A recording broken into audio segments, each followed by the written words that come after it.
Well, hello, everyone. I am Matt Williamson, and I am coming to you right at the final whistle. So I have no clue about if the Steelers are going to the playoffs or not, but I know they went to Baltimore and got a win. Nasty weather. A lot of backups out there for Baltimore. I'm not trying to rain on your parade. Funny one. But nasty weather. They found a way to do it. It wasn't always pretty. You knew it never would be. I mean, it could be crystal clear sunny day in San Diego with the Ravens and Steelers, and it's not going to be pretty. But we got the job done. I thought they really controlled the game early on, and a lot of nausea, a lot of running, obviously. They really controlled the game. And clearly, the Ravens were doing everything to take Pickens out of the equation, and they did. We'll talk about Pickens a little bit here. But then going into the half, I was concerned. I was real concerned. I'm like, man, they are screwing this up. I mean, my halftime note, and we'll get into the halftime stats, were controlled the game, and now they are in it up, and thought, boy, this safety position could be a real problem.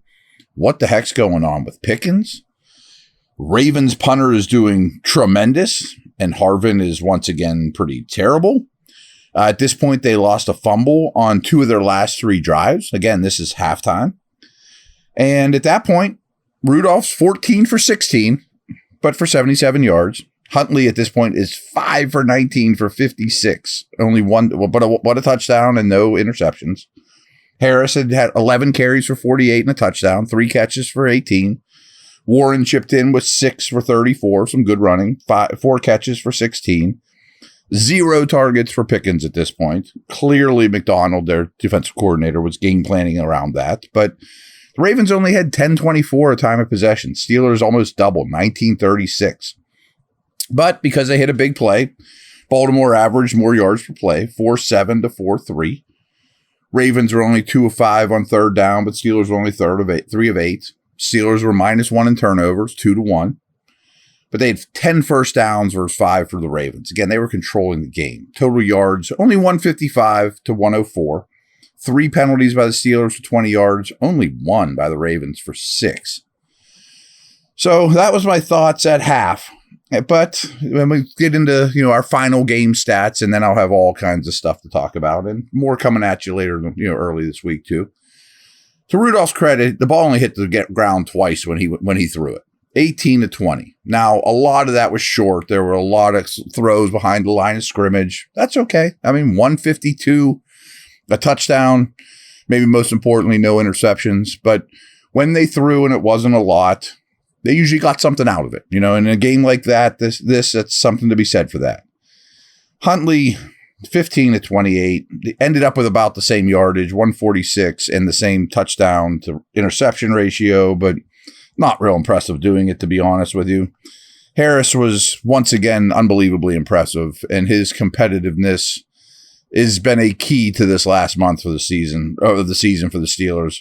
26 for 112, another 5 catches. I liked him getting involved with the passing game for 21. Warren also had 5 catches for slightly less yardage, 19, but 9 for 33. His ball security was worrisome in this one. I'm a huge Warren fan, but if weather's an issue with him, that's something we need to pay attention to. In the end, though, 39 total Steeler rushing attempts. It's their style. I mean, when they run the ball a lot, they usually win, and that's a chicken or egg thing, but let's give Deontay some credit as well. 4 catches for 89. And he was doing well early on before the big one, obviously the touchdown. Yards per play, they held Baltimore to under 4, 3.9. Take that all day long. Steelers were at 4-7. In a game like this, that's fine. I mean, I had no problem with that at all. Steelers out first downed them 16 to 13. On third downs, they were 6 of 15, where the Ravens were only 4 of 13. And I have to double check it, but it seemed like a lot of third and longs for the Ravens, which again, you'll take. Total plays, 62 to 57 in the Steelers' favor. Total yards, 289 to 224. Penalties, they were not calling penalties this game. And that's one of my notes, too. I'll get to it in the second half of the pod. But only 4 for 25 for the Steelers, but only 3 for 26 for the Ravens. Both teams ended up with 2 turnovers. But I will argue it could have been much, worse in this turnover department for the Steelers. I mean, even on their first drive where they moved the ball well, there were 3 plays that were near turnovers, including one of Rudolph's incompletions that was a dropped interception. When it was all said and done, though, just under 35 minutes time of possession for the Steelers. That's time of possession is so reflective of this team. Ravens were at 25:06, which is a hard way to live in the rain and whatnot.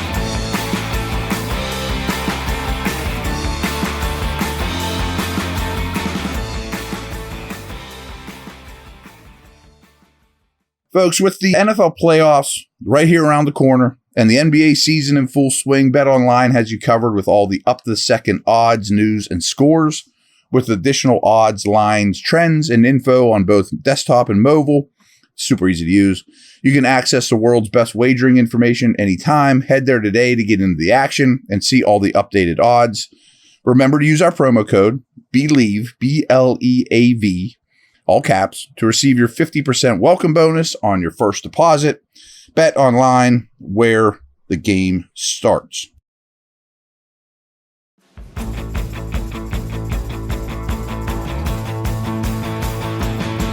Win's a win, great. And hey, no one thought this thing was going to be pretty. And I don't even care about pretty anymore.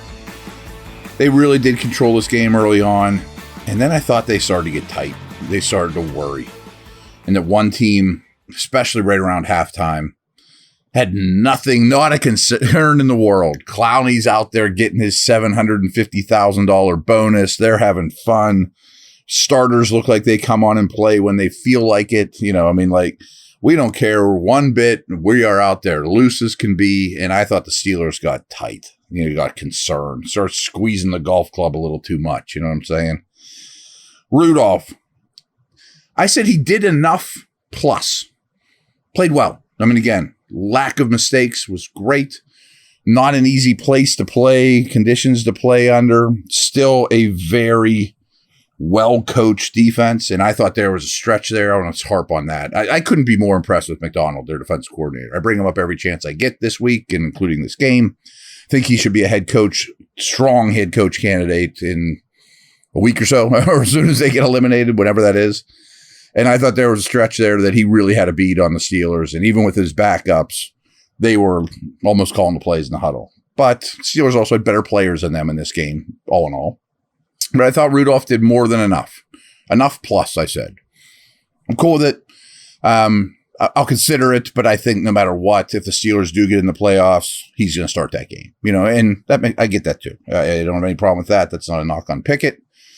Once again, it was Najee's day. I mean, to me, he's the game ball guy. The running game is really strong now. I mean, their trap game is really impressive. And Chuck Noll would be proud. I mean, all the trapping that these linemen do, that doesn't happen overnight. Running trap plays is hard. It takes a lot of reps, a lot of timing. They can be disastrous. You're basically letting a defensive lineman free, and then you crack them from the side. Also slows down the pass rush. But Harris deserves a ton of credit again. I mean, he is a tone setter. A third straight 1,000-yard season to start his career. Congratulations on that. And seems to be getting better, to be honest with you. Got to talk about Watt's injury. I almost hesitate to bring this up, and maybe we'll even find out more by the time you guys listen to this. But some of the, quote, online doctors, and I know that sounds like, what the heck do they know?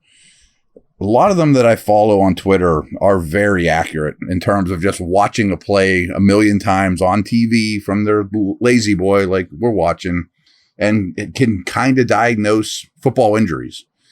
The ones I've seen so far, you know, I was scouring the internet late in the game, and I don't want to get you guys hopes up, or I don't know anything about that, but it sounds like some of these experts don't think it's torn ACL, season ender, more of a week-to-week situation. My obvious concern, too, is, well, first of all, if you do get in the playoffs without Watt, best of luck. Not that they're going to probably run through the league anyway. But if it's a crucial really bad injury, critical injury, would he even be ready for week 1 next year? I mean, I'm sure he wouldn't be ready for camp. But he gets to 19 sacks. I mean, him and his brother have gotten to 19 sacks. It's a very select company I mean, they've done it multiple times in their career. It's the second time he's gotten 19 sacks.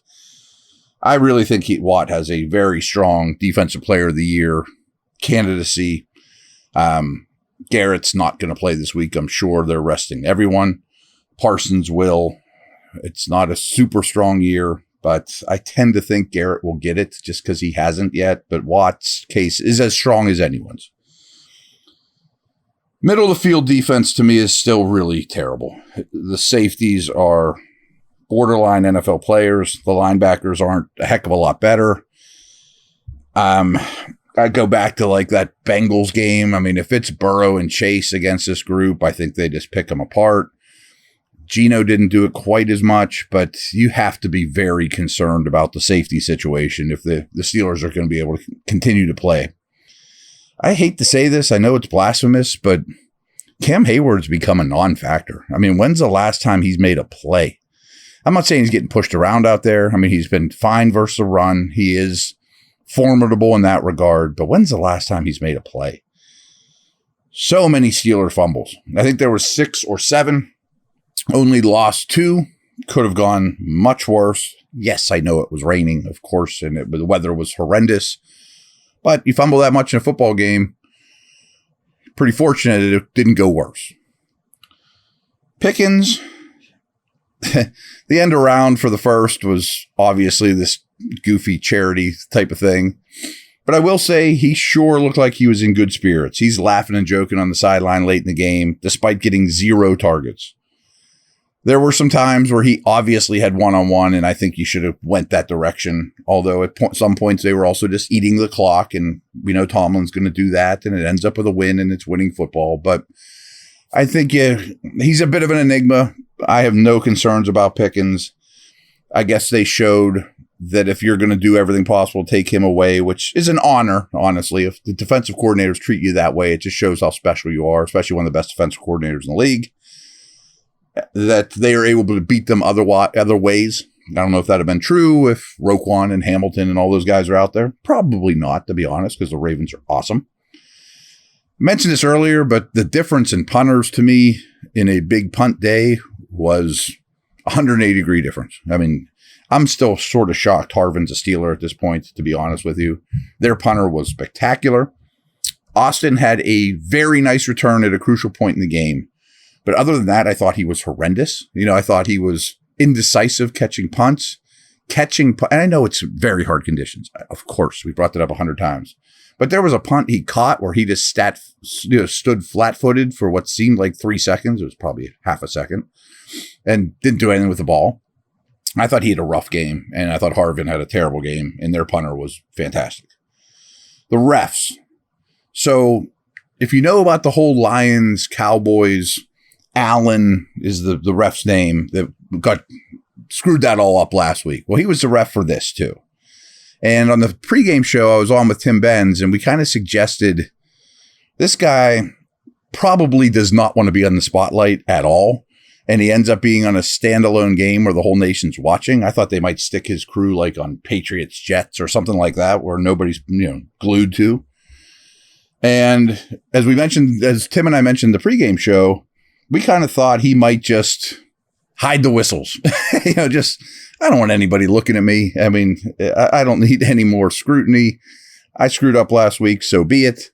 They didn't call anything, though. I mean, especially late in the game. I mean, when the Ravens were driving very late in the game, I mean, drag down type holds. And they weren't even against Watt. I mean, so very lightly officiated game, to say the least.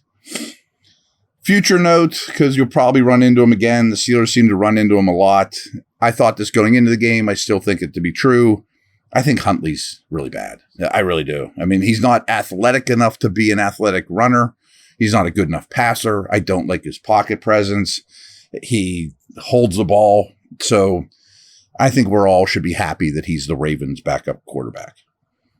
This was a win over a lot of backups. Pretty late in the game, I looked out at the Ravens O-line, and Linderbaum wasn't out there, and it looked like 4 backups. And then on the final drive or two, they put some of those guys in. But you're seeing a lot of Treadwell and Kohler and Gordon touching the ball on offense. I mean, Aguilar was like their star, and he's their fourth receiver. So, of course, that matters, I mean, just facts, in my opinion. A lot of backups on defense as well. But you did see a fair amount of Matabuke and Clowney and some of their stars, more situationally, but they were out there. Queen, all those guys. So something to be said for that as well. I do think the Ravens have a very good chance to win the Super Bowl. And hopefully, by the time you listen to this, or certainly by Monday, maybe we will have a game to preview. We will see. I think there's a chance. I mean, again, I don't know the future, but they just need one or two teams to lose, and I think I probably give them about a 50% chance of that happening. So we'll see. All right, everyone, take care. Over and out. Your Steelers are a 10-win team. How about that? They are 10-7 to finish the season. Guess we'll take it, huh?